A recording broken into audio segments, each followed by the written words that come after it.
एक बार एक आदमी था जिसका एक ऊंचे पहाड़ पर चढ़ने का सपना था। उन्होंने वर्षों तक अपनी यात्रा की तैयारी की, इलाके का अध्ययन किया और अपने शरीर को मजबूत और लचीला बनाने के लिए प्रशिक्षण दिया। आखिरकार वह दिन आ ही गया जब वह अपनी चढ़ाई शुरू करने के लिए तैयार था। जैसे ही वह पहाड़ पर चढ़ा, उसे कई चुनौतियों और बाधाओं का सामना करना पड़ा, जिसमें खड़ी चट्टानें, खतरनाक मौसम और कठिन इलाके शामिल थे। लेकिन उन्होंने हार मानने से इनकार कर दिया।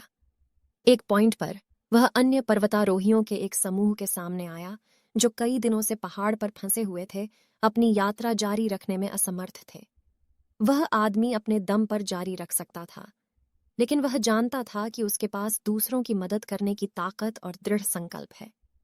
उन्होंने दूसरे पर्वतारोहियों की मदद करने, उनके भोजन और पानी को साझा करने और उन्हें जारी रखने के लिए प्रोत्साहित करने में दिन बिताए।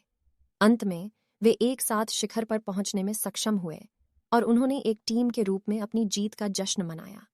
उस आदमी ने महसूस किया कि सच्ची सफलता केवल अपने लक्ष्यों को प्राप्त करने के बारे में नहीं है, बल्कि रास्ते में दूसरों की मदद करने के बारे में भी है।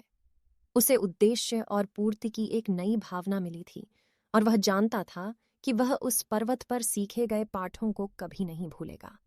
कहानी का नैतिक यह है कि सच्ची सफलता केवल अपने लक्ष्यों को प्राप्त करने के बारे में नहीं है, बल्कि रास्ते में दूसरों की मदद करने के बारे में भी है।